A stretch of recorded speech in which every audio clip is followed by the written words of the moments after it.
ವಿದ್ಯಾರ್ಥಿಗಳೇ, ನೀವೆಲ್ಲರೂ ಇವತ್ತು ತುಂಬ ಸೊಗಸಾಗಿ ಕಾಣ್ತಾ ಇದ್ದೀರಿ. ಯಾಕೆ ಕಾಣ್ತಾ ಇದ್ದೀರಿ? ಸೊಗಸಾಗಿ ಕಾಣ್ತಾ ಇದೆ. ಈ ಪ್ರಕೃತಿಯನ್ನ ನಾವು ಪ್ರಮುಖವಾಗಿ ಎಷ್ಟು ಭಾಗಗಳನ್ನಾಗಿ ಮಾಡಿದ್ದೇವೆ? ಬೇಸಿಗೆ ಕಾಲ, ಮಳೆಗಾಲ ಮತ್ತು ಚಳಿಗಾಲ. ಯಾವ್ಯಾವುದು? ಬೇಸಿಗೆ ಕಾಲ, ಮಳೆಗಾಲ ಮತ್ತು ಚಳಿಗಾಲ. ಈ ಪ್ರಕೃತಿ ಹೇಗಿದೆ? ಹೇಗಿದೆ? ವೆರಿ ಗುಡ್, ಸುಂದರವಾಗಿದೆ. ಆಯ್ತು, ನಿನಗೆ ಯಾವುದು ಪ್ರಕೃತಿಯಲ್ಲಿ ಸುಂದರವಾಗಿ ಕಾಣಿಸ್ತಾ ಇದೆ? ಬೆಟ್ಟ ಗುಡ್ಡಗಳು, ಹಸುರಿನ ಪ್ರದೇಶ, ಹರಿಯುವಂತ ನೀರಿನ ತೊರೆ, ಹಾರುವಂತ ಹಕ್ಕಿಗಳು, ಅವು ಉಯಿಲುವ ಧ್ವನಿ. Very good. ಹಾಗೆ ಹರಿಯುವಂತ ನೀರಿನ ಜುಳು ಜುಳು ನಿನಾದ. ಓಕೆ. ಹಾಗೆ ಪ್ರಾಣಿಗಳ ಚಿನ್ನಾಟ. ಆಹಾ. ಅನಂತರ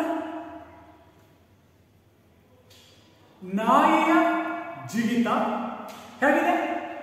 ಜಿಂಕೆಯಂತೆ ಜಿಗಿಯುತ್ತಿದೆ. Very good.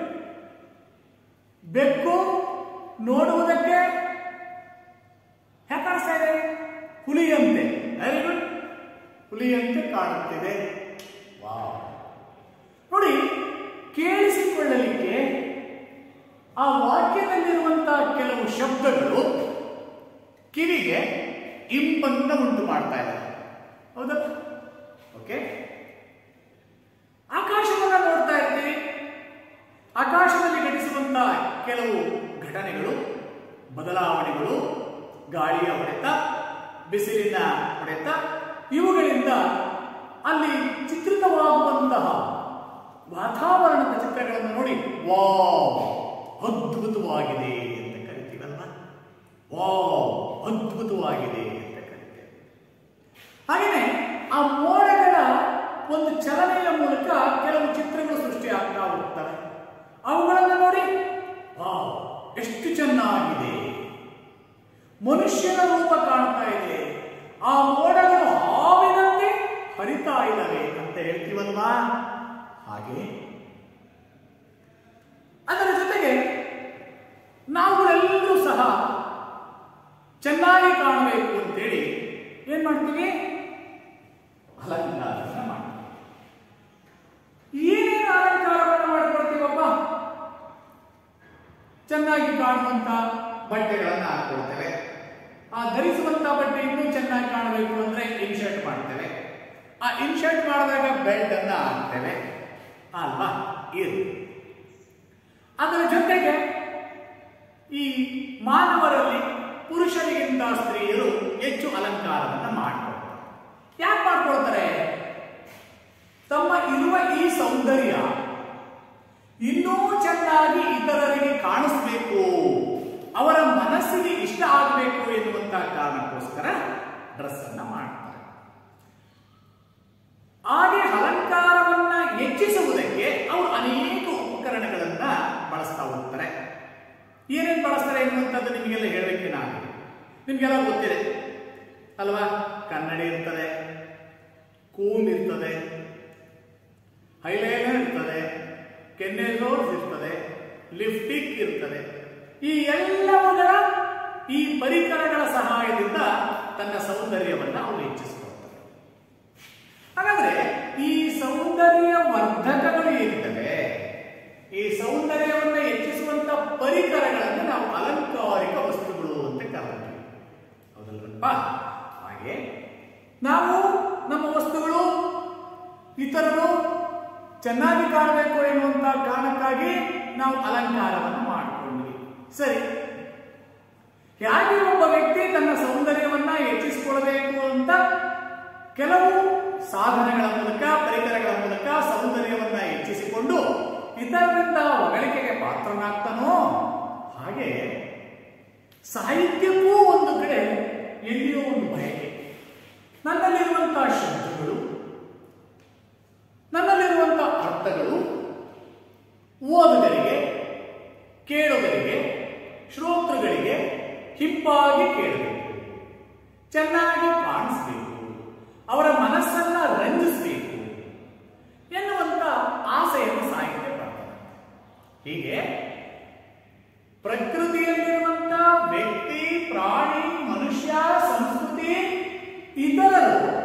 ತನ್ನ ಸೌಂದರ್ಯವನ್ನ ಹೇಗೆ ಹೆಚ್ಚಿಸಿಕೊಳ್ಳಿಕ್ಕೆ ಸಿದ್ಧರಾಗಿರ್ತಾರೋ ಹಾಗೆ ಸಾಹಿತ್ಯದಲ್ಲಿಯೂ ಸಹ ಕೆಲವು ಸೌಂದರ್ಯವರ್ಧಕಗಳನ್ನು ಹೆಚ್ಚಿಸುವುದರ ಮೂಲಕ ತನ್ನ ಯೋಗ್ಯತೆಯನ್ನ ಹೆಚ್ಚಿಸ್ಕೋಬೇಕು ಅಂತ ಬಯಸ್ತಾರೆ. ನೋಡಿ, ಒಂದ್ಸಾರಿ ಇಬ್ರು ವ್ಯಕ್ತಿಗಳು ಬೆಳಗ್ಗೆ ನಿಮಗೆ ಅರ್ಥ ಆಗ್ತದೆ, ಬಹಿರ್ದೆಸೆಗೆ ಅಂತ ಹೇಳ್ಬಿಟ್ಟು ಅವರು ಹೊರಗಡೆ ಇಬ್ಬರು ಸ್ನೇಹಿತರು ಹೋಗ್ತಾ ಇರ್ತಾರೆ. ಒಬ್ಬ ಅನುಭವಿ, ಇನ್ನೊಬ್ಬ ಸಾಹಿತ್ಯವನ್ನ ಸ್ವಲ್ಪ ಬಲ್ಲಂತವರು, ಅನುಭಾವಿ ಅಂತ ಅಂದ್ಕೊಳ್ಳೋಣ. ಅನುಭವಿ ಮತ್ತು ಅನುಭಾವಿ ಎರಡು. ಅನುಭವಿ ಅಂದ್ರೆ ತಾನು ಕಂಡುಕೊಂಡದ್ದನ್ನ ಕೇಳಿ ತಿಳ್ಕೊಂಡಿರುವಂತ ಅನುಭವಿ. ಅನುಭಾವಿ ತಾನು ಕಂಡದ್ದನ್ನ, ನೋಡಿದ್ದನ್ನ, ಕೇಳಿದ್ದನ್ನ ಅರ್ಥ ಮಾಡಿಕೊಂಡು ಆ ಮೂಲಕ ತನ್ನ ಅನುಭವಗಳನ್ನ ಇನ್ನೊಬ್ಬರಿಗೆ ಹೇಳುವಂತವೇ ಅನುಭಾವಿ ಅಂತ ನಾವು ಕರೀತೀವಿ. ಇವರಿಬ್ಬರು ಒಂದ್ಸಾರಿ ಬೆಳಗ್ಗೆ ಸೂರ್ಯೋದಯಕ್ಕಿಂತ ಪೂರ್ವದಲ್ಲಿ ಅವರು ಬಹಿರ್ದೆಸೆಗೆ ಅಂತ ಹೇಳ್ಬಿಟ್ಟು ಓದು. ಬಹಿರ್ದೆಸೆಯ ಜೊತೆಗೆ ವಾಕ್, ಈಗೇನು ನಾವು ಇಂಗ್ಲಿಷಿನ ವಾಕ್ ಎನ್ನುವಂತಹದ್ದನ್ನ ಬಳಸ್ತೇವಲ್ಲ, ಅಥವಾ ವಾಯು ವಿಹಾರ ಅಂತ ಏನು ಕರಿತೀವಲ್ಲ ಕನ್ನಡದಲ್ಲಿ, ಹಾಗೆ ಅವರು ಬೆಳಗ್ಗೆ ಹೋಗ್ತಾ ಇದ್ರು. ಎಲ್ಲಿಗೆ ಹೋಗ್ತಿದ್ರು? ನಮಗೆ ಅವರು ಸೋಂಬೇರಿಗಳಾಗಿರಲಿಲ್ಲ. ಅವರು ಒಂದು ಕೆಲಸವನ್ನ ಮಾಡಿದ್ರೆ 3 ಲಾಭಗಳನ್ನ ಪಡ್ಕೊಳ್ತಾ ಇದ್ರು. ತನ್ನ ಬೆಳಗಿನ ನಿತ್ಯ ಕರ್ಮಗಳನ್ನ ಮುಗಿಸ್ಕೊಂಡಿದ್ದು ಒಂದಾದ್ರೆ, ಆ ಜನರು ಓಡಾಡದೇ ಇರುವಂತಹ ಆ ಬೆಳಗಿನ ಸಮಯದಲ್ಲಿ ಪರಿಶುದ್ಧವಾಗಿರುವಂತಹ ಗಾಳಿಯನ್ನು ಸೇವಿಸ್ತಾ ಅವರು ವಾಯು ವಿಹಾರವನ್ನ ಮಾಡ್ತಾ ಇದ್ರು. ದೇಹದ ಅಂಗಾಂಗಗಳಿಗೆ ಒಂದು ಹೊಸ ಚೈತನ್ಯವನ್ನು ಕೊಡ್ತಾ ಇದ್ರು. ಹಾಗೆಯೇ ತಮ್ಮ ಜಮೀನುಗಳಿಗೆ ಹೋಗಿ ಅಲ್ಲಿ ಸಿಗುವಂತಹ ಧಾನ್ಯಗಳಾಗಿರ್ಬೋದು, ತೆಂಗಿನಕಾಯಿ ಆಗಿರ್ಬೋದು, ಅವುಗಳನ್ನು ತಗೊಂಡು ಮನೆಗೆ ಬರ್ತಾ ಇದ್ರು. ಹೀಗೆ 3 ಲಾಭಗಳಿಗೆ ಹೋಗ್ತಾ ಇದ್ರು. ಹೀಗೆ ಹೋದಂತಹ ಸಂದರ್ಭದಲ್ಲಿ ಅವರು ತಮ್ಮ ನಿತ್ಯ ಕರ್ಮವನ್ನು ಮಾಡಲಿಕ್ಕೆ ಅಂತ ಕೂತ್ಕೊಂಡಾಗ ಅವನು ಹೇಳಿದ, ನಮ್ಮ ಪಕ್ಕದ ಮನೆಯ ನನ್ನ ಸಹೋದರಿ ನಿನ್ನೆ ಸ್ನಾನವನ್ನ ಮಾಡಿಕೊಂಡು ಬಂದಾಗ ಎಷ್ಟು ಸೊಗಸಾಗಿ ಕಾಣ್ತಾ ಇತ್ತು ಗೊತ್ತೇನೋ. ಅವಳು ಸ್ನಾನವನ್ನ ಮಾಡಿಕೊಂಡು ತನ್ನ ತಲೆ ಕೂದಲುಗಳನ್ನೆಲ್ಲ ಚೆಲ್ಲರಿಸಿಕೊಂಡು ಹಾರಿಸಿಕೊಳ್ಳಿಕ್ಕೆ ಹೊರಗಡೆ ನಿಂತಿದ್ದು. ಅದರ ಜೊತೆಗೆ ಅವಳು ತನ್ನ ಹಣೆಯ ಮೇಲೆ ಕುಂಕುಮವನ್ನ ಇಟ್ಕೊಂಡು ನಿಂತಿದ್ದಪ್ಪ. ನೋಡ್ತಾ ಇದ್ರೆ ಮತ್ತೊಮ್ಮೆ ನೋಡಬೇಕು ಎನ್ನುವಂತಹ ಸೌಂದರ್ಯ ಅವಳಲ್ಲಿ ಇತ್ತುಕಣೋ, ನನಗಂತೂ ತುಂಬಾ ಖುಷಿ ಆಯಿತು ಅಂತೇಳಿ ಒಬ್ಬ ಅನುಭವಿ ಹೇಳದಂತೆ. ಸಾಹಿತ್ಯಿಕವಾಗಿ ಅನುಭಾವಿಯಾಗಿದ್ದಂತ ಇನ್ನೊಬ್ಬ ಹೇಳ್ತಾನಂತೆ, ಹೌದಾ, ನಾನು ನೋಡಿದೆ ಕಣೋ, ನನಗೂ ಆಗ ಅನ್ನಿಸ್ತು ನಿಂತರನೇ, ಅದು ಇನ್ನೊಂದರ ಅನ್ನಿಸ್ತು. ಯಾಕೆ ಗೊತ್ತಾ? ನೋಡಲಿ, ಪೂರ್ವದಿಕ್ಕು ಹೆಂಗ್ ಕಾಣಿಸ್ತಾ ಇದೆ ಆಕಾಶ, ತುಂಬಾ ಸೊಗಸಾಗಿ ಕಾಣ್ತಾ ಇದೆಯಲ್ಲ, ಶುಭ್ರವಾಗಿ ಕಾಣ್ತಾ ಇದೆಯಲ್ಲ. ನೋಡಿ, ಅಲ್ಲಲ್ಲೇ ಸೂರ್ಯ ಉದಯಿಸುವಂತಹ ಸಂದರ್ಭ ಬರ್ತಾ ಇದೆ. ಆ ಸೂರ್ಯ ಉದಯಿಸುವಂತಹ ಜಾಗದ ಇಕ್ಕೆಲೆಗಳಲ್ಲಿ ನೋಡು, ಮೋಡಗಳು ಹೇಗೆ ಚದುರಿಕೊಂಡಿವೆ, ಅದರ ಮಧ್ಯದ ಭಾಗ ನೋಡು ಎಷ್ಟು ಶುಭ್ರವಾಗಿದೆ. ನೋಡ್ತಾ ಇದ್ರು ಸೂರ್ಯ ಉಡ್ತಾ ಇದ್ದಾನೆ, ಮೇಲೆ ಬಂದ ಹೇಗೆ ಕಾಣಿಸ್ತಾ ಇದ್ದಾನೆ, ಅದ್ಭುತವಾಗಿ ಕೆಂಪಾಗಿ ದುಂಡಾಗಿ ಬರ್ತಾ ಇದ್ದಾನಲ್ವಾ. ನೋಡು ಎಷ್ಟು ಚೆನ್ನಾಗಿ ಕಾಣಿಸ್ತಾ ಇದ್ದಾನೆ. ನನಗೆ ಅವಾಗ ಅನ್ನಿಸ್ತು ಕಣೋ, ನಮ್ಮ ಮನೆಯ ಸಹೋದರಿ ಯಾಕೆ ಕಾಣಿಸ್ತಾ ಇದ್ದಾನೆ ಗೊತ್ತಾ? ಆ ಸೌಂದರ್ಯ ಪೂರ್ವ ದಿಕ್ಕಿನಲ್ಲಿ ಉದಯಿಸುತ್ತಿರುವಂತಹ ಸೂರ್ಯನಂತೆ ಮುತ್ತೈದೆಯ ಹಣೆಯಲ್ಲಿರುವ ಕುಂಕುಮವು ಪ್ರಕಾಶಮಾನವಾಗಿ ಹೊಳೆಯುತ್ತಿದೆ ಅಂತ ಹೇಳದಂತೆ. ಎರಡರಂತೆ. ಆದ್ರೆ ಇವನು ತಾನು ನೋಡಿದ್ದನ್ನ ಹೇಳ್ದ. ಇನ್ನೊಬ್ಬ ಕವಿ ಸಾಹಿತ್ಯಿಕವಾಗಿ ಅದಕ್ಕೆ ಹೊಸದನ್ನ ಏನನ್ನ ಹೇಳಲಿಕ್ಕೆ ಹೋದ. ಹೊಸದು ಅಂದ್ರೇನು? ಒಂದು ನಿಸರ್ಗದಲ್ಲಿ ಇರುವಂತಹ ಘಟನೆಗಳನ್ನ ಇನ್ನೊಬ್ಬರಿಗೆ ಹೋಲಿಸಿ ಹೇಳ್ತಾ ಇದ್ದಾರೆ. ಹೀಗೆ ಒಂದು ಸಾಮಾನ್ಯವಾಗಿರುವಂತಹ ಒಂದು ವಿಷಯವನ್ನ, ಒಂದು ವಸ್ತುವನ್ನ ಅಥವಾ ಅದರ ಯೋಗ್ಯತೆಯನ್ನ ಲೋಕದಲ್ಲಿ ಪ್ರಸಿದ್ಧವಾಗಿರುವಂತಹ ಇನ್ನೊಂದು ವಸ್ತುವಿಗೆ ಹೋಲಿಸಿ ಹೇಳುವುದು. ಅರ್ಥ ಆಗ್ತಾ ಇದೆಯಲ್ಲ? ಇದನ್ನು ನಾವು ಅಲಂಕಾರ ಅಂತ ಕರಿತೇವೆ. ಅರ್ಥ ಆಗ್ತಾ ಇದೆಯಲ್ಲಪ್ಪ? ಇದು ನಾನು ಪೀಠಿಕೆಯಾಗಿ ನಿಮಗೆ ಕೆಲವು ಅಂಶಗಳನ್ನು ನಾನು ಹೇಳಿದೆ.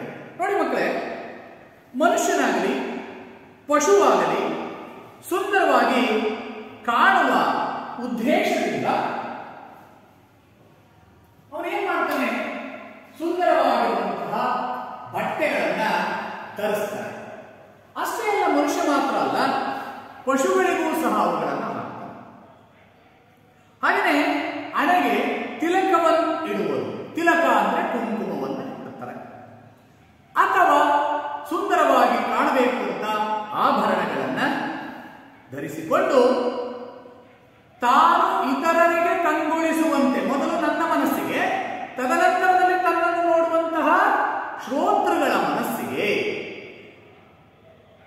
ಏನನ್ನ ಕಂಗೊಳಿಸುವಂತೆ ಮುದವನ್ನ ನೀಡುತ್ತದೆ.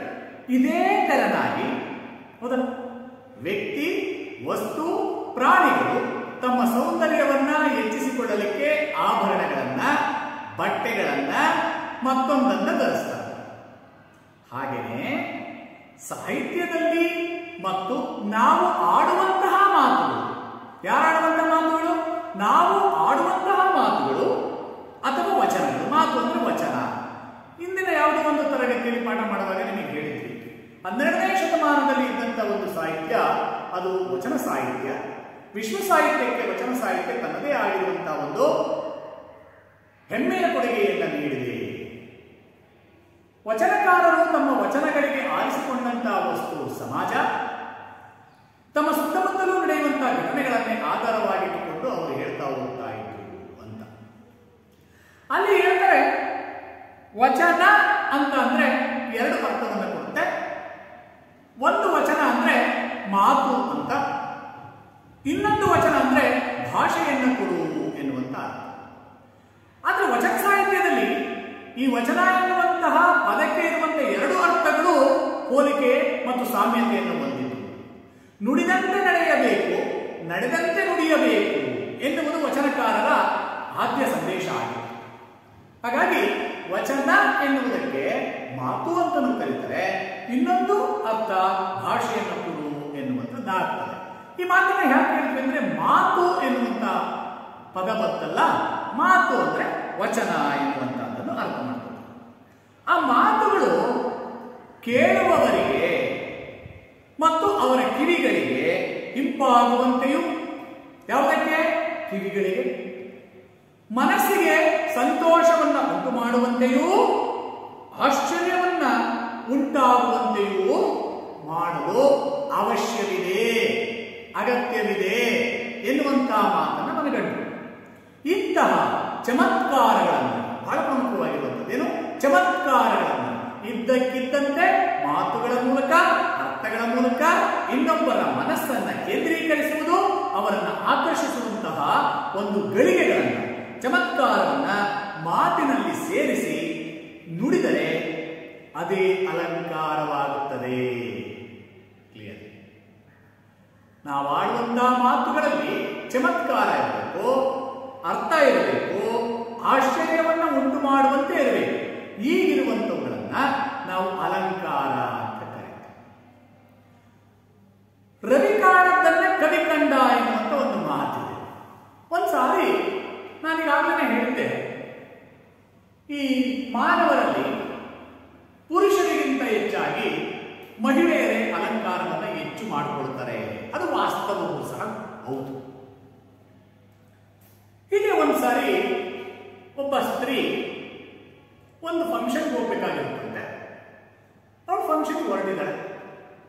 ಹೊರಡುವಾಗ ನಿಮಗೆ ಗೊತ್ತಿದೆ, ಅವಳು ಚೆನ್ನಾಗಿ ಅಲಂಕಾರವನ್ನು ಮಾಡಿಕೊಂಡಿದ್ದಾಳೆ. ಸೌಂದರ್ಯ ವರ್ಧಕಗಳನ್ನೆಲ್ಲ ಯೂಸ್ ಮಾಡಿದ್ದಾಳೆ. ಅದಾದ ನಂತರದಲ್ಲಿ ಒಡವೆಗಳನ್ನ ಧರಿಸಿದ. ಒಡವೆಗಳನ್ನ ಯಾರು ಧರಿಸಿದಳಪ್ಪ? ತನ್ನ ಮನೆಯಲ್ಲಿ ಇದ್ದಂತಹ ಒಡವೆಗಳು, ತನ್ನ ಸ್ನೇಹಿತರಿಂದ ಪಡೆದುಕೊಂಡಂತಹ ಒಡವೆಗಳು, ಎಲ್ಲ ಒಡವೆಗಳನ್ನ ದೇಹಕ್ಕೆ ಅಲಂಕಾರವನ್ನು ಮಾಡಿಕೊಂಡು ಅವಳ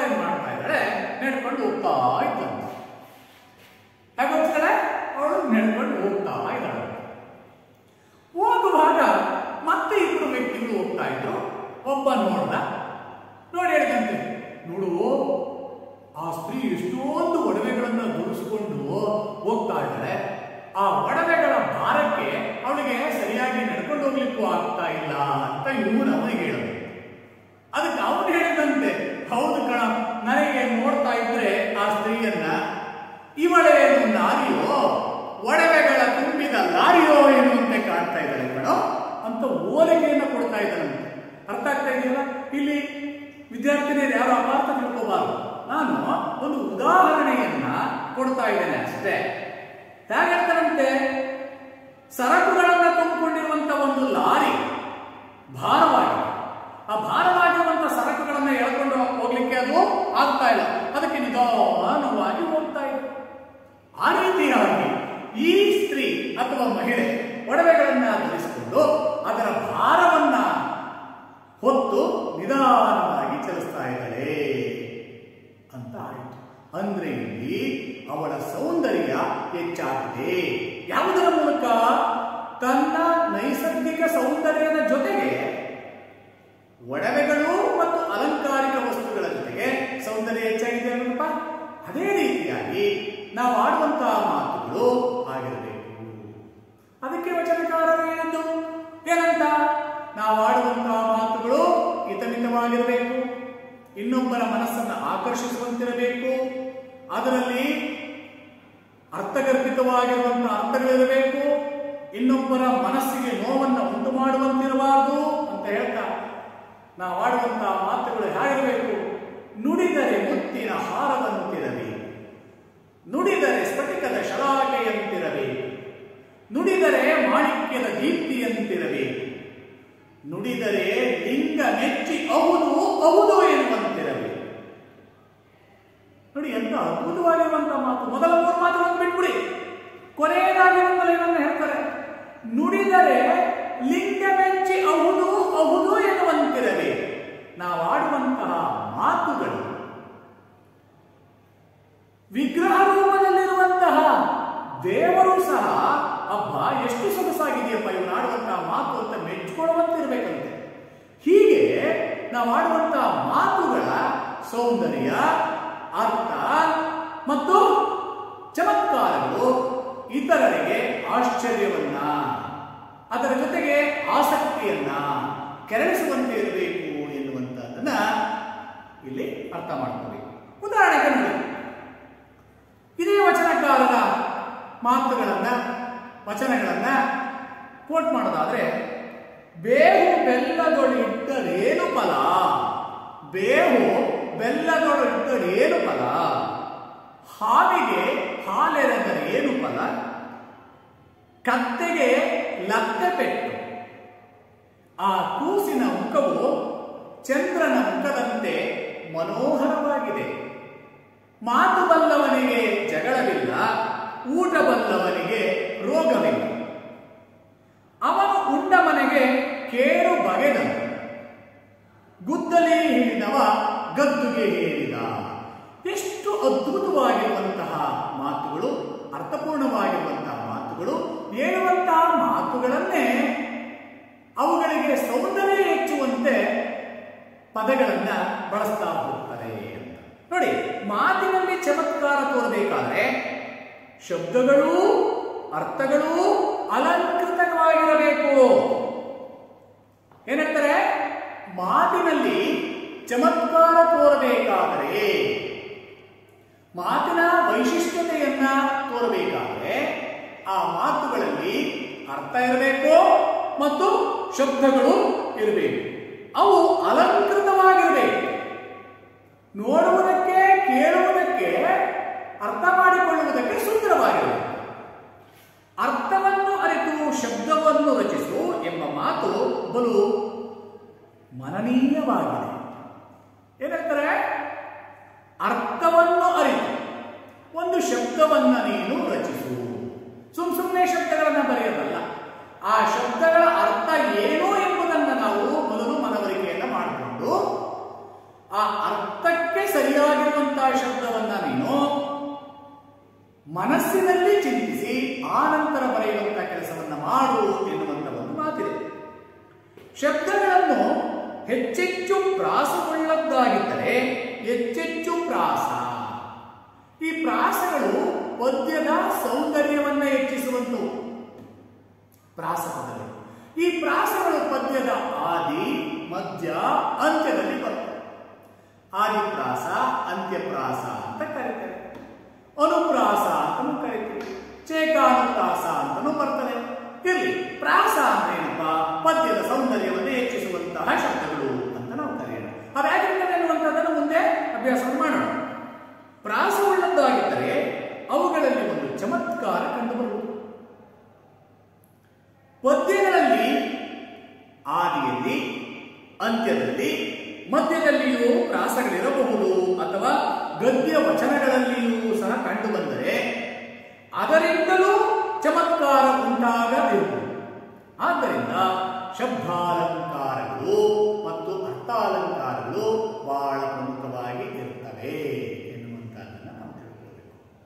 ಹಾಗಾದ್ರೆ ನಿಮಗೆ ಬಹಳ ಪ್ರಮುಖವಾಗಿ ಅಲಂಕಾರ ಅಂದ್ರೆ ಏನು ಅಂತ ಅಂದ್ರೆ ಶಬ್ದ ಮತ್ತು ಅರ್ಥಗಳ ಮೂಲಕ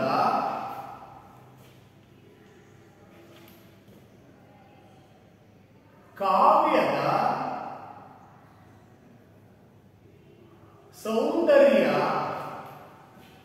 ಸೌಂದರ್ಯವು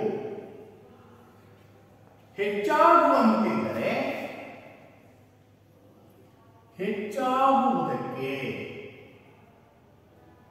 ಹೆಚ್ಚಾಗುವಂತಿದ್ದರೆ ಅದನ್ನು ಅಲಂಕಾರ ಎನ್ನುವುದು. ಅರ್ಥ ಆಯ್ತೇನಪ್ಪ? ಅಲಂಕಾರ ಅಂದ್ರೆ ಕೇವಲ ಈಗ ಮನುಷ್ಯನಿಗೆ, ಪ್ರಾಣಿಗಳಿಗೆ, ನಾವು ವಾಸಿಸುವಂತಹ ಕಟ್ಟಡಗಳಿಗೆ ಮಾತ್ರ ಸಂಬಂಧಿಸಿದ್ದಲ್ಲ, ಇದು ಸಾಹಿತ್ಯದಲ್ಲಿಯೂ ಸಹ ಇರ್ತದೆ ಅಂತ. ಸಾಹಿತ್ಯದಲ್ಲಿರುವಂತಹ ಪದಗಳಿಗೆ ಅಥವಾ ವಾಕ್ಯಕ್ಕೆ ಶಬ್ದ ಮತ್ತು ಅರ್ಥಗಳ ಮೂಲಕ ಅದರ ಸೌಂದರ್ಯ, ಚಮತ್ಕಾರ ಹೆಚ್ಚಾಗುವಂತಿದ್ದರೆ ಅದನ್ನು ನಾವು ಅಲಂಕಾರಗಳು ಅಂತ ಕರೀತೇವೆ. ಇಂತಹ ಅಲಂಕಾರಗಳಲ್ಲಿ ಬಹಳ ಪ್ರಮುಖವಾಗಿ 2 ವಿಧಗಳನ್ನು ನಾವು ನೋಡ್ತೇವೆ. ಇದನ್ನು ರಫ್ ಮಾಡಬಹುದಲ್ಲ? ಅರ್ಥ ಆಗಿದೆಯಲ್ಲ?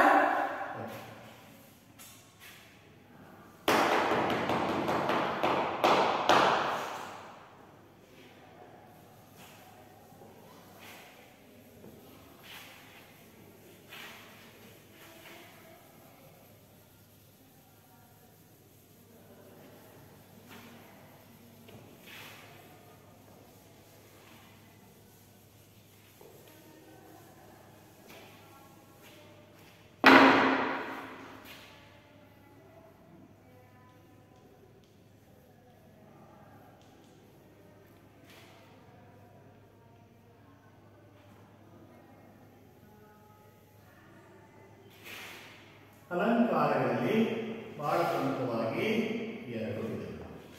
ಒಂದು ಶಬ್ದಾಲಂಕಾರ, ಮತ್ತೊಂದು ಅರ್ಥಾಲಂಕಾರ. ಶಬ್ದಾಲಂಕಾರ ಅಂದ್ರೆ ಶಬ್ದಗಳ ಮೂಲಕ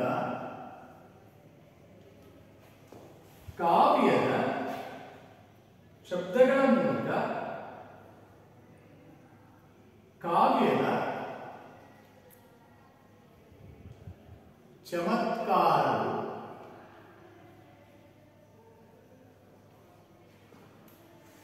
ಕಂಡುಬಂದು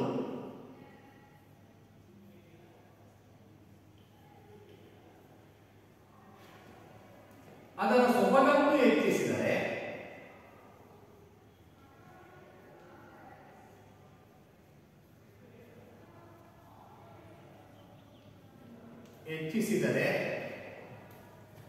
ಅದನ್ನು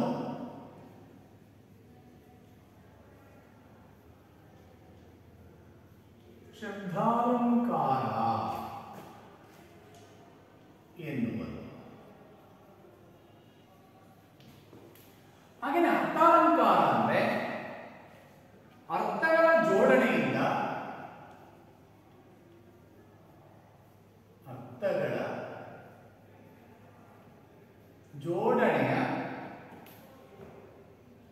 ಜೋಡಣೆಯಿಂದ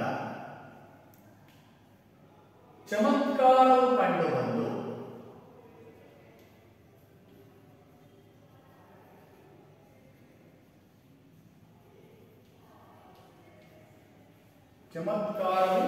ಕಂಡುಬಂದು ಕಾವ್ಯದ ಸೊಬಗನ್ನು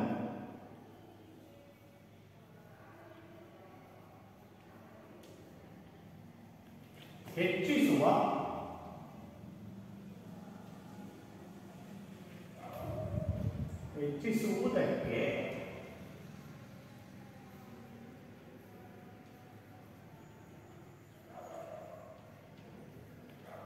ಅರ್ಥಾಲಂಕಾರ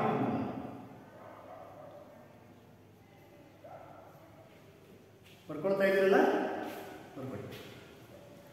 ಹೀಗೆ ಅಲಂಕಾರಗಳಲ್ಲಿ ಶಬ್ದಾಲಂಕಾರ, ಅರ್ಥಾಲಂಕಾರ, ತುಂಬಾ ಅಲಂಕಾರಗಳಿದ್ದಾವೆ. ಅದರಲ್ಲಿ ನಮಗೆ ಈ ಒಂದು ಸಂದರ್ಭದಲ್ಲಿ ಈ ಎರಡು ಅಲಂಕಾರಗಳನ್ನು ನಾವು ನೋಡೋಣ.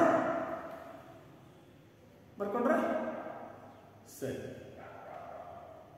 ಹಾಗೆ ಈ ಶಬ್ದಾಲಂಕಾರದಲ್ಲಿ ಮತ್ತೆ ನಾವು ಎರಡು ರೀತಿಯ ಅಲಂಕಾರಗಳನ್ನು, ಶಬ್ದಾಲಂಕಾರಗಳನ್ನು ನೋಡ್ತೇವೆ. ಒಂದು ಚೇಕಾನುಪ್ರಾಸ,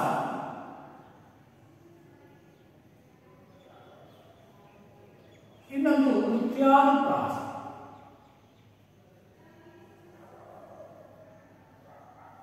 ನೃತ್ಯಾನುಪ್ರಾಸ ಅಂತ ಕರೀತೀವಿ. ಒಂದು ಚೇಕಾನುಪ್ರಾಸ, ಇನ್ನೊಂದು ನೃತ್ಯಾನುಪ್ರಾಸ ಅಂತ ಕರೀತೀವಿ. ಅವು ಏನು ಎನ್ನುವಂತಹದ್ದನ್ನ ನೀವು ಈಗಾಗಲೇ ಹಿಂದಿನ ತರಗತಿಯಲ್ಲಿ ಅಭ್ಯಾಸವನ್ನ ಮಾಡಿದ್ದೀರಿ.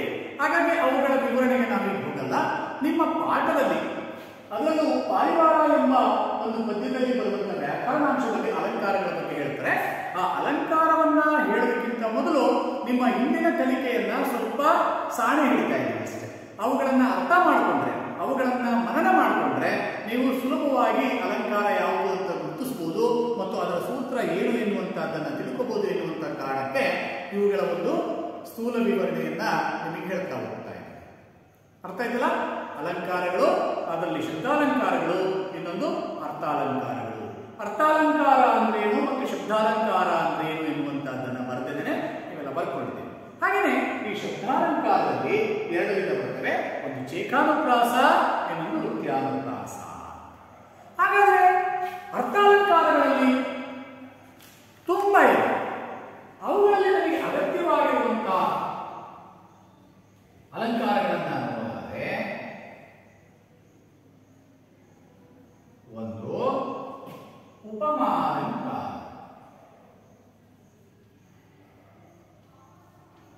ಎರಡು ರೂಪಕಾಲಂಕಾರ,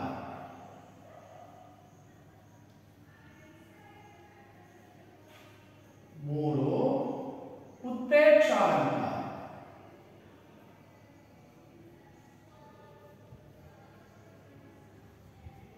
ನಾಲ್ಕು ದೃಷ್ಟಾಂತಾಲಂಕಾರ,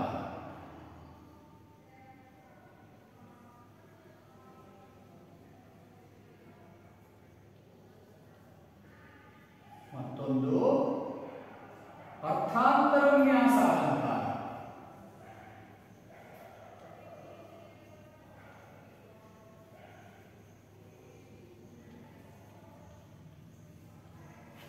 ಹಾಗೆಯೇ ಮತ್ತೊಂದು ಶ್ಲೇಷಾಲಂಕಾರ.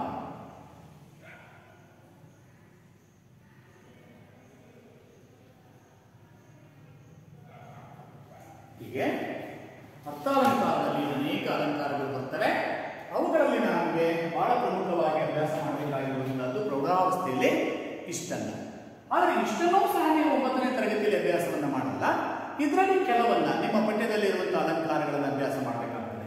ಒಂದು ಉಪಮಾಲಂಕಾರ, ಮತ್ತೊಂದು ರೂಪಕಾಲಂಕಾರ, ಇನ್ನೊಂದು ಉತ್ಪ್ರೇಕ್ಷಾಲಂಕಾರ, ನಂತರದಲ್ಲಿ ದೃಷ್ಟಾಂತಾಲಂಕಾರ, ಅರ್ಥಾಂತರನ್ಯಾಸ ಅಲಂಕಾರ ಮತ್ತು ಶ್ಲೇಷಾಲಂಕಾರ ಎನ್ನುವಂತಹ ಅಲಂಕಾರಗಳನ್ನ ನೀವು ಅಭ್ಯಾಸ ಮಾಡಬೇಕು ಎನ್ನುವಂತಹದನ್ನ ಈ ಸಂದರ್ಭದಲ್ಲಿ ಹೇಳ್ತಾ, ಈಗಾಗಲೇ ನೀವು ಶಬ್ದಾಲಂಕಾರಗಳನ್ನ ಹಿಂದೆ ಅಭ್ಯಾಸವನ್ನ ಮಾಡಿಬಿಟ್ಟಿದ್ದೀರಿ. ಈಗ ನಾವು ಅರ್ಥಾಲಂಕಾರಗಳನ್ನ ಅಭ್ಯಾಸ ಮಾಡಬೇಕು. ಈ ಅರ್ಥಾಲಂಕಾರಗಳಲ್ಲಿ ನೀವು ಹಿಂದಿನ ತರಗತಿಗಳಲ್ಲಿ ಉಪಮಾಲಂಕಾರ ಅಂದ್ರೇನು ಎನ್ನುವಂತಹದ್ದನ್ನ ನೀವು ಓದಿ ಅರ್ಥ ಮಾಡ್ಕೊಂಡಿದ್ದೀರಿ. ಉಪಮಾ ಅಂತ ಅಂದ್ರೆ ಹೋಲಿಕೆ ಅಂತ ಅರ್ಥ. ಉಪಮಾ ಅಂದ್ರೇನು? ಹೋಲಿಕೆ ಅಂತ ಅರ್ಥ. ಹಾಗಾದ್ರೆ ಉಪಮಾಲಂಕಾರದಲ್ಲಿ ನಿಮಗೆ ಈಗಾಗಲೇ ಅಭ್ಯಾಸ ಮಾಡಿ ತಿಳ್ಕೊಂಡಿರೋ ಹಾಗೆ 4 ಪ್ರಮುಖವಾಗಿರುವಂತಹ ಅಂಶಗಳು ಬರ್ತವೆ. ಒಂದು ಉಪಮೇಯ, ಉಪಮಾನ, ಉಪಮಾವಾಚಕ ಮತ್ತು ಸಾದೃಶ ಧರ್ಮ ಎನ್ನುವಂತಹ 4 ಅಂಶಗಳು ಬರ್ತವೆ. ಈ 4 ಅಂಶಗಳು ಏನು ಎನ್ನುವಂತಹದ್ದನ್ನು ನೀವು ಅರ್ಥ ಮಾಡ್ಕೊಂಡಿದ್ದೀರಿ. ಉಪಮೇಯ ಅಂದ್ರೇನು, ಉಪಮಾನ ಅಂದ್ರೇನು, ಉಪಮಾವಾಚಕ ಅಂದ್ರೇನು ಮತ್ತು ಸಾದೃಶ ಧರ್ಮ ಏನು ಎನ್ನುವಂತಹದ್ದನ್ನ ನೀವು ಅಭ್ಯಾಸ ಮಾಡಿದಿರಿ. ನಿಮಗೆ ಅದು ಮರೆತು ಹೋಗಿದ್ರೆ ಇನ್ನೊಂದು ಸಂದರ್ಭದಲ್ಲಿ ಅದನ್ನ ಹೇಳ್ತಾ ಹೋಗೋಣ. ಈ ರೂಪಕಾಲಂಕಾರ ಅಂತ ನೋಡೋದಾದ್ರೆ ಅದನ್ನ ಅರ್ಥ ಮಾಡ್ಕೋಬೇಕು ಅಂದ್ರೆ ಮೊದಲು ನಿಮಗೆ ರೂಪಕಾಲಂಕಾರ ಅರ್ಥ ಆಗಬೇಕು ಅಂದ್ರೆ ನಿಮಗೆ ಉಪಮಾಲಂಕಾರ ಎನ್ನುವಂಥದ್ದು ಬಹಳ ಪ್ರಮುಖವಾಗಿ ಅರ್ಥ ಆಗಿರ್ಲಿಕ್ಕೇ ಬೇಕು. ಈ 4 ಅಂಶಗಳಲ್ಲಿ ಒಂದು ಸಾಮಾನ್ಯವಾಗಿರುವಂತಹ ಒಂದು ವಸ್ತು, ಮತ್ತೊಂದು ಪ್ರಸಿದ್ಧಿಯನ್ನ ಪಡೆದಿರುವಂತಹ ವಸ್ತು, ಇನ್ನೊಂದು ಆ ಉಪಮಾನ ಮತ್ತು ಉಪಮೇಯ ಅಂದ್ರೆ ಸಾಮಾನ್ಯ ವಸ್ತು ಹಾಗೂ ಲೋಕಪ್ರಸಿದ್ಧ ವಸ್ತುಗಳಿಗೆ ಸಂಬಂಧ ಸೂಚಕವಾಗಿ ಇರುವಂತಹ ಒಂದು ಶಬ್ದ, ಅದನ್ನು ನಾವು ಅಂತೆ ಅಂತ ಕರಿತೀವಿ. ಹಾಗೆ ಈ 3 ಆದ ನಂತರದಲ್ಲಿ ಸಾದೃಶ ಧರ್ಮ ಅಥವಾ ಸಮಾನ ಧರ್ಮ ಅಂತ ಬರ್ತದೆ. ಹಾಗಂದ್ರೆ ಏನಪ್ಪಾ ಅಂದ್ರೆ ಉಪಮೇಯ ಮತ್ತು ಉಪಮಾನ ಎರಡರಲ್ಲಿಯೂ ಸಹ ಒಂದೇ ಆಗಿರುವಂತಹ ಅಂಶ ಏನು ಅಂತ ಹೇಳುವಂತ. ಹೀಗೆ ಅವುಗಳನ್ನು ನೀವು ಚೆನ್ನಾಗಿ ಅಭ್ಯಾಸ ಮಾಡ್ಕೋಬೇಕಾಗ್ತದೆ. ಒಟ್ಟಾರೆ ಉಪಮಾನ ಅಂದ್ರೆ ಒಂದು ಸಾಮಾನ್ಯ ವಸ್ತುವಿಗೆ ಲೋಕಪ್ರಸಿದ್ಧವಾಗಿರುವಂತಹ ಇನ್ನೊಂದು ವಸ್ತುವನ್ನು ಹೋಲಿಸಿ ಹೇಳುವುದಕ್ಕೆ ನಾವು ಉಪಮಾಲಂಕಾರ ಅಂತ ಕರೀತೇವೆ. ಒಟ್ಟಾರೆಯಾಗಿ ಉಪಮಾ ಅಂತ ಅಂದ್ರೆ ಉಪಮಾ ಅಂದ್ರೆ ಹೋಲಿಕೆ ಎಂದರ್ಥ. ಉಪಮಾ ಅಂದ್ರೆ ಹೋಲಿಕೆ ಎಂದರ್ಥ. ಇದಿಷ್ಟನ್ನ ನೀವು ತಿಳ್ಕೋಬೇಕು. ಇದಿಷ್ಟನ್ನ ನೀವು ಚೆನ್ನಾಗಿ ಬರ್ಕೊಂಡು ಅಭ್ಯಾಸವನ್ನ ಮಾಡಿಕೊಂಡು ನಾಳೆ ದಿನ ನಿಮ್ಮ ನೋಟ್ ಪುಸ್ತಕದಲ್ಲಿಯೂ ಸಹ ಇರಬೇಕು. ಇದನ್ನ ನಾವು ನೋಡ್ತೇವೆ. ನಿಮ್ಮ SSLC ಪರೀಕ್ಷೆಯಲ್ಲಿ ಅಲಂಕಾರಗಳಿಗೆ ಸಂಬಂಧಿಸಿದಂತೆ 3 ಅಂಕದ ಪ್ರಶ್ನೆ ಇರ್ತದೆ. ಸರ್ ಅದು 9 ಇರ್ತದೆ. ನೀವು ಇದನ್ನು ಚೆನ್ನಾಗಿ ಅಭ್ಯಾಸ ಮಾಡ್ತಾ ಬಂದ್ರೆ ಮುಂದೆ ವಾರ್ಷಿಕ ಪರೀಕ್ಷೆಯಲ್ಲಿ 10ನೇ ತರಗತಿಯ ಬೋರ್ಡ್ ಎಕ್ಸಾಮ್ ಅಲ್ಲಿ ಬಹಳ ಸುಲಭವಾಗಿ, ಬಹಳ ಸುಲಭ ಅಂದ್ರೆ ಆಲೋಚನೆ ಮಾಡೋದೇ ಬೇಡ, ಆ ವಾಕ್ಯವನ್ನ ಓದ್ತಾ ಇದ್ದಾಗೇನೆ ಇದು ಇಂತಹ ಅಲಂಕಾರ, ಇದನ್ನು ಯಾವ ರೀತಿ ಬರೀಬೇಕು ಎನ್ನುವಂತಹದ್ದು ನಿಮ್ಮ ತಲೆಗೆ ಬಂದ್ಬಿಡ್ತದೆ. ಯಾಕೆ ಬರುತ್ತೆ?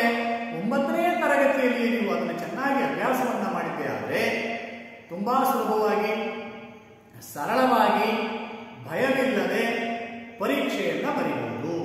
ಅದರ ಜೊತೆಗೆ ಯಾರ ನೆರವು ಸಹ ಬೇಕಾಗಲ್ಲ. 3 ಅಂಕಗಳನ್ನ ಅತ್ಯಂತ ಸರಳವಾಗಿ ಕೆಲವು ನಿಮಿಷಗಳಲ್ಲಿ ನೀವು ಆ ಪರೀಕ್ಷೆಗೆ ಉತ್ತರವನ್ನು ಬರೆದು, ಆ ಪ್ರಶ್ನೆಯನ್ನು ಅರ್ಥ ಮಾಡಿಕೊಂಡು ಉತ್ತರವನ್ನು ಬರೆದು 3 ಅಂಕಗಳನ್ನ ಸುಲಭವಾಗಿ ಗಳಿಸಲಿಕ್ಕೆ ಸಾಧ್ಯ ಆಗ್ತದೆ. ಈ ನಿಟ್ಟಿನಲ್ಲಿ ಇವತ್ತಿನ ಒಂದು ಪಾಠವನ್ನು ನೀವು ಚೆನ್ನಾಗಿ ಮನೆಗೆ ಹೋಗಿ ಅಭ್ಯಾಸ ಮಾಡ್ಕೋಬೇಕು. ನೀವೆಲ್ಲರೂ ಬರ್ಕೊಂಡಿರುವಂತಹದ್ದನ್ನ ಸುಮ್ಮನೆ ತಗೊಂಡು ಮನೆಗೆ ಇಡಬಾರದು. ಅವುಗಳನ್ನು ಚೆನ್ನಾಗಿ ಅಭ್ಯಾಸವನ್ನ ಮಾಡಿದಾಗ ಮಾತ್ರ ಅದು ಸಾರ್ಥಕ್ಯವನ್ನ ಪಡೆದಿದೆ.